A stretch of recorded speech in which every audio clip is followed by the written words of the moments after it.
This is another of our performance meetings which will go out on webcast for us, and it's a challenging time for both of us. So I've got 3 questions really for you over this last period. First of all, I'm seriously concerned about the increase in total crime. We agreed at the start of this period that you would aim to achieve a 2% reduction in crime over the period. How confident are you at meeting this target, and what steps are you taking now to look at a change of direction in terms of crime overall? Okay. We discussed, as you say, not confident of reducing the 2% reduction over the calendar year. Crime patterns, confident still that we would see a decrease or probably come in pretty close without an increase in crime. I think it's important to explain, we're talking about reported crime here. And I would say one of the biggest successes is that the areas that we want to see increase reported are some of the key areas where we see increases in crime. So we see, and I'm sorry I looked down just to make sure I get the facts right, Commissioner, we've got 1,400 more cases of domestic abuse reported this year. Now some of that is because there is more domestic abuse. But we've always recognised under-reporting in this area. And just to say where we're putting our resources, how we categorise domestic abuse victims, because any victim is a victim of crime and at risk, we have high, medium and low. Well, actually, we're seeing a reduction in the high-risk numbers. So although there's an increase in total, as a percentage, the high risk is falling, the medium is stable, it's at the low risk. Now, so we're seeing increased reporting, which is what we want to see in terms of confidence in policing and confidence of victims to come forward. Clearly, we don't want to see increased crime, and we fear there is some increased crime out there, partly caused by the recession, the difficulties families find themselves in. We see an increase in sexual offences reporting going up. Again, an area which we know has traditionally been underreported. So we see part of the agenda of the police and crime plan. My delivery plan was to increase public confidence in this area. So it's the balance, isn't it, between have we got increased crime, possibly, but we've definitely got improved victim reporting, victim confidence to come forward.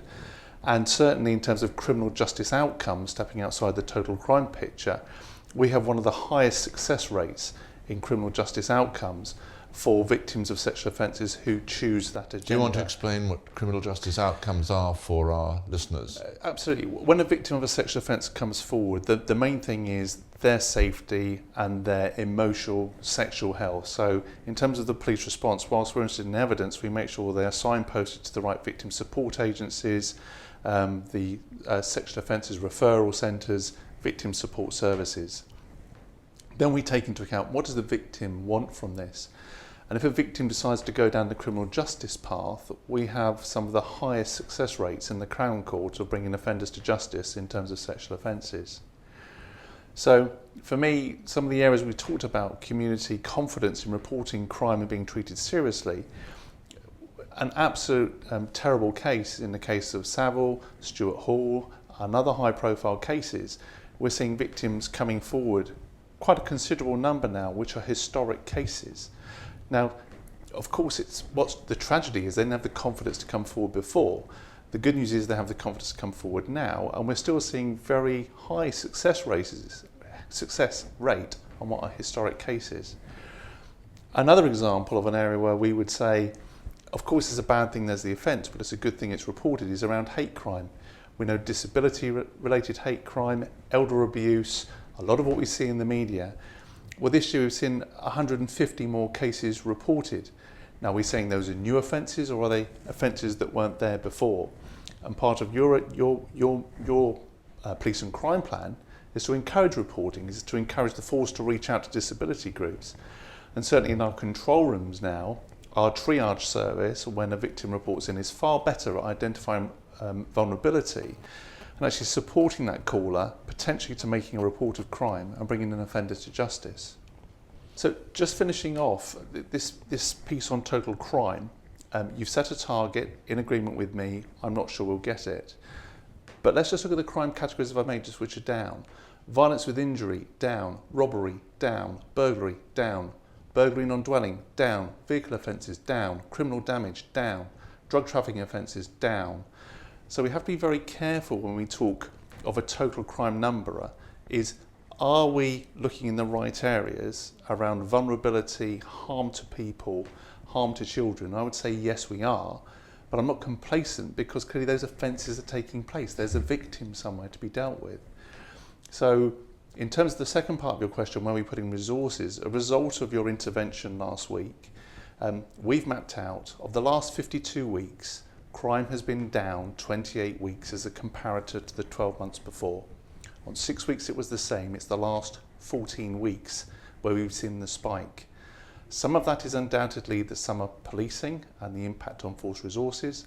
Some of it, we believe, as I've said, is an increased confidence to report sexual offences. But undoubtedly, you've asked me to turn my professional judgment to this. And so the Deputy and I had meetings last week following my meeting with you about our plan for the autumn. And to a degree, our plan for the autumn is slightly unchanged, this focus on vulnerability and victim reporting of harm. But clearly an increased focus around the evening and nighttime economy, public order offences, alcohol-related offences, is a focus to try and reduce that violence against the person but without injury figure. So there are over I'll come, if I may, to violence without injury in a moment. Yes. But can you explain, I understand the point you're making, but this is happening arguably to all forces at the moment, and we're slipping down the rankings. We've slipped from 4th to 16th in June, and we may slip further down the police rankings. So in comparison to other forces, what is happening in Devon and Cornwall? Okay, I think a number of forces are seeing increases in some crime types. Again, I look down, if you'd allow me. Certainly shoplifting is up in 34 of 43 forces. We see possession of weapons up in 17 forces. We see violence against the person more widely up in 16 forces. For me, my position, Commissioner, and I've been around a long time policing, I really am not that concerned about what other forces are doing. I'm more concerned about the victims here in Devon and Cornwall and the service that I give here. So what other chiefs do, are out and trying to get best practice. But to be candid, our focus here is on the crimes which involve injury to the most vulnerable, not the larger volume crime areas, which interestingly enough are the ones that are falling anyway. Those are the areas that are falling anyway. The league table of where we are in forces is an unhelpful one. The figures that you quote are quarterly figures. We have to remember we've just gone through our busiest quarter.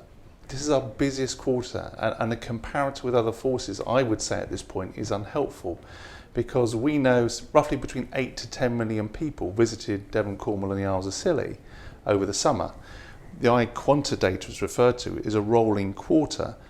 Of course we've had our busiest quarter. I think it's where we look across the 12 years in the rolling 12 months. And as I say, on a rolling 12 months of total crime, we see a 3.6% reduction. And this is where the public get confused. I have been and always will be ethical on this. So we know the next crime figures, we will show an increase, undoubtedly. Across the 12 months, we show a reduction. So it's really important that we focus on the things that we agreed in the police and crime plan, and we put our resources there into the hate crime, sexual offences, domestic abuse, harm against the vulnerable, harm against the elderly. And for those reasons, if you add those up, there are many hundreds, in fact more than 1,000 additional offences. Well, for me, that's the right thing to do. And the total crime figure is an important area for me to look at, as I have been looking at over the summer, for you to hold me account on. But I'm not going to take resources from that area of business and put it over here to deal with things that, whilst a crime and whilst there's a victim in every single crime, are not the areas that we agreed to focus upon at the beginning of the year just to achieve a league table position on total crime. I think that's the wrong thing to do. So if I understand you, at least part of your point is a summer effect or a fair weather effect. And as we drop down the rank, I know you say that you're not so concerned about relation to other forces. But as we drop down the rankings, do you imagine that's a sinusoidal thing, that we drop down with a bit of lag after the summer and come up again? Is that your expectation? Well, I think you undoubtedly the crime patterns flow throughout the year, and they're affected by many things. They're affected by good policing, of course they are. Of course they're affected by the effectiveness of your deployment plan, your call handling, how good your investigators are at stopping repeat victims and repeat offenders, the quality of the criminal justice system, how we manage offenders when they come out of prison for rehabilitation. There's a whole series of factors which are within the grip of the Chief Constable. But there are a myriad of factors that are outside the grip of the Chief Constable. One of them is summer policing and the fabulous summer we've had and the great business that it's brought. I wouldn't want to change that, none of us would, especially when we look at our communities rely on that to feed their families for the rest of the year. But undoubtedly it's brought an increase in crime, as it does every year. But one of the other factors undoubtedly has to be that we see a major retraction. None of this happens in isolation, and I know you want to compare one force against another, but the Southwest is particularly reliant upon what would be called public sector employment, public sector funding, and certainly much the welfare reform agenda. Has that had a disproportionate effect on the Southwest? I'm not going to say that, but I hear a lot of commentators say it have. I'm a Chief Constable, but I hear a lot of politicians, I hear a lot of people in local authorities and others say a disproportionate impact on the Southwest. But I won't run to that excuse. For me, you've given me the task of going away to work on this. I've got that message, I had it anyway. But part of this is repeating back to the public and to you, Commissioner, as I've said in private, some of this is about the right thing to do. And chasing league table figures, I don't think is the right thing to do. No, but I'm hearing the points you're making, but we have seen an increase in volume crime of the lower end of violence as well, haven't we? These are some of the figures that we've seen, and you made the point that some of the more serious offences, you've seen a drop in the rates. But in the public order, in the violence without injury, down there we've seen a growth. Now, the public has spent an extra 2% on their precept, and we've stopped the descent in policing numbers. Aren't they entitled to see crime at least level rather than rising overall? I know you've made the point about increased reporting, and perhaps in the answer you'd let me know what your professional judgment is. Is there an underlying increase in some of the areas, sexual offences and such like, or are we seeing increased reporting? We've stopped the descent in policing numbers. The public are going to say, actually, some of the lower end issues do matter to us still. Are you on track for your recruiting? Do you expect a better effect from having stopped the reduction in policing numbers from where we were going? I think the stopping with policing numbers that you've put in place through raising the precept, some of the governance that you put in place looking at our systems and processes is all welcome to making us a more efficient and effective force. And of course, without that intervention, we would be well under the 3,000 figure by now. So of course that makes a difference. Where have we put some of that investment? Well, some of that investment has gone into areas absolutely where we believe and know from our consultation with the public where they would want us to put it. Into the areas of child abuse online, into the areas of rape investigation, into the areas of domestic abuse. And yes, violence without injury is a shocking crime to be a victim of. Of course it's a shocking crime. Violence with injury, absolutely, we see down by over 1,300 offences. So violence where a member of the public has harm, physical harm, potentially life-changing injuries, down by 1,300 offences. Now I don't demean, but somewhere you have to use, as you say, professional judgment where you put your resources. In terms of the wider violence piece, yes, we see it out there. And Commissioner, we've been doing work for you to look at the impact of alcohol-related offences. So we've got a benchmark for next year's policing plan. And we already know that over a third of these volume offences, and more than a third of our domestic violence offences are alcohol related. So a big focus for us all. Yes, the public have a right to expect crime to be faced down by the police service, but the public have the right for all public services to work together. That's an area to improve. But I will say, not in an arrogant way, it's also for the public to decide what it can do as well, and communities taking the lead in some of these areas, not the violence areas, not the rape areas. That's absolutely the bailiwick of myself, the courts, and the officers under my command. But as has hit the media, I've just put 22 officers back into traffic enforcement. Now, across 4,400 square miles, the reason we've done that is because the public itself is driving faster and faster on the roads, and it's a public outcry. We're soon to set the budget. I will be coming to you saying we need to keep the budget profile on track. But we are increasingly putting experienced officers into areas of work which actually are for the public to regulate themselves. I know it's an unpopular message, but with 4,400 square miles and 3,090 officers divided into 5 shifts and everything else policing does, which is not in this discussion today, into special branch, into covert policing, into surveillance teams, all the things we've touched on today, the public has a role about preventing crime and reducing crime in its own communities. And that role is shared by health, police and local authorities. So that agenda is not for the police alone. I agree with much of what you say in terms of the public playing their part. I think it's essential as we go forward into the areas. Now, we've covered slightly the point, but you've done work on what elements are driving up crime in the areas where we've seen an increase. What has been the product of that analytical work? Or if it hasn't concluded yet, when might we see that? What is driving up this violence without injury area that seems to be dominating the story so far? It's a series of issues, and I'm due to report to you towards the end of the year to inform next year's police and crime plan. Clearly, we know that the alcohol-related issues are there, and you, Commissioner, had the alcohol seminar pulling together the partners across the peninsula.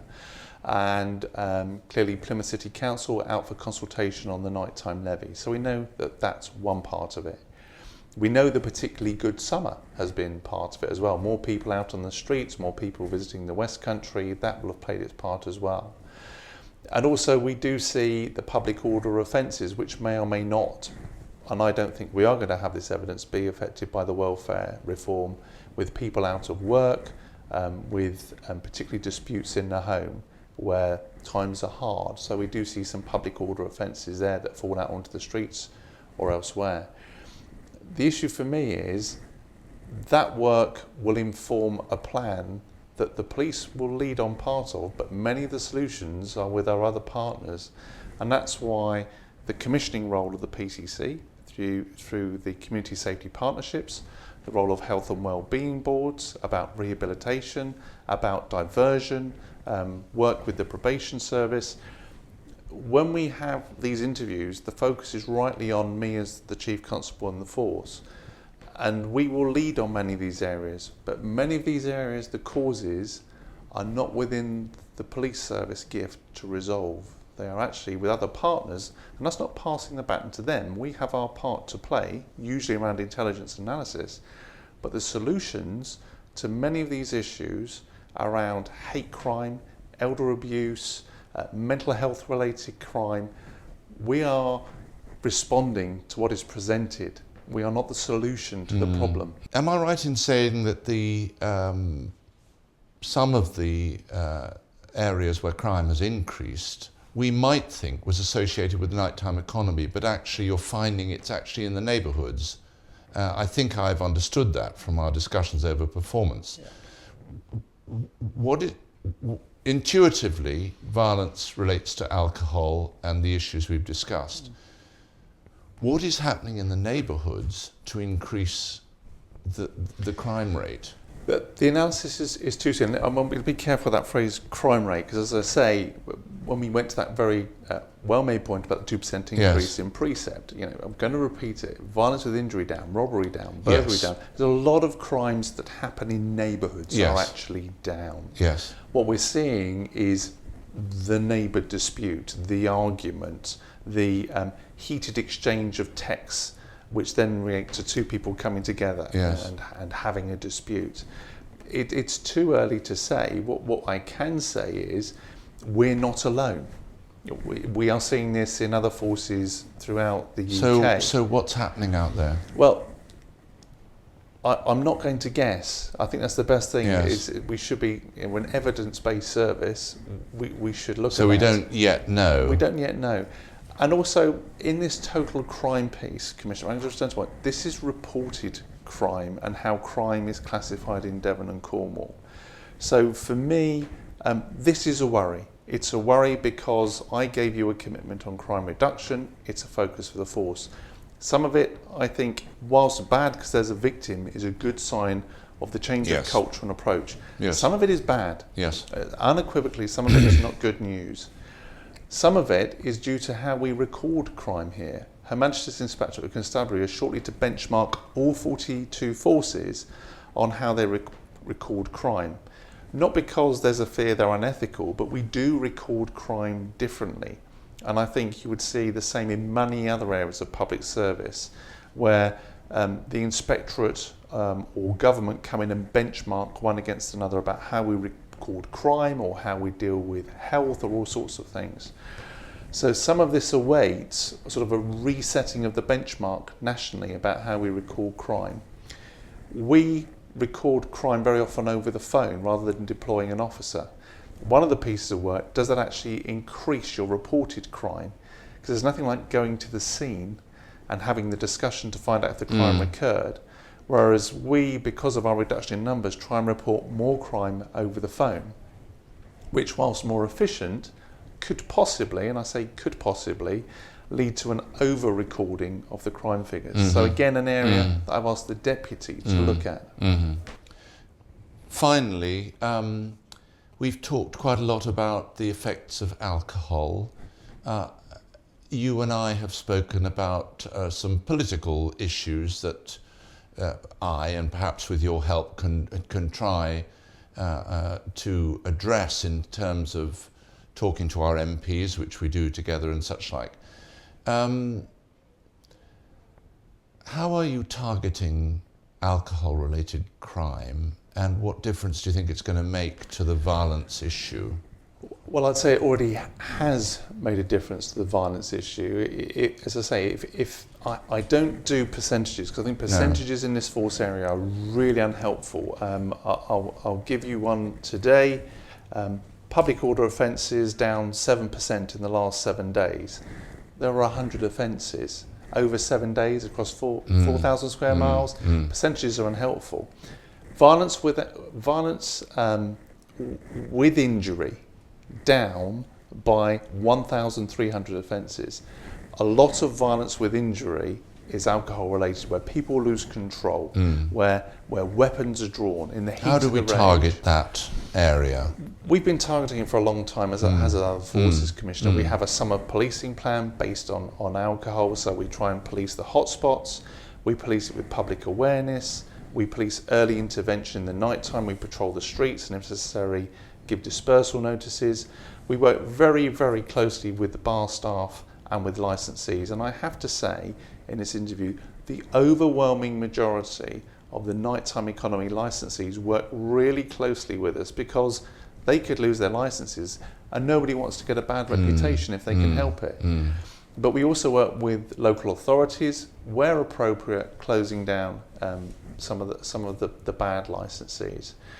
We also work with street pastors so that we can signpost people who are getting out of control to people who can look after them. And clearly we are starting to work more closely with health, particularly where health budgets sit with the local authority on this issue, particularly where you have someone with a real alcohol problem, irrespective of the nighttime economy, offending in the daytime, as you touched upon earlier. But ultimately, Commissioner, we are swimming against the tide on this issue. And the focus on the nighttime economy is we're forgetting the daytime economy, which sits in supermarkets and in other licensed premises. And one of the things where I support you on your alcohol initiative is let's look at the totality of alcohol. I spent 2 weekends ago in Cardiff, a fabulous city with a great Chief Constable, trying to get you shopping at 7 o'clock in the evening in Cardiff. You will queue a long time behind queues of young people who are very much topping up before they go out on the night. Now, if that's how society wants to be, as I've said to you before, we will swim against the tide on this issue of alcohol-related violence, and we will swim against the tide of police officers and police staff being seen in the daytime in the communities where they want to be seen. And as you say, that is an issue for politicians, not for police officers. But it's one I completely support, is the over freedoms in the nighttime economy are too free, in my view, for the benefit to the economy and the disbenefit to certainly the ambulance service, the fire service, local authorities and police, and thereby for the communities they serve. Thank you very much, Chief Constable.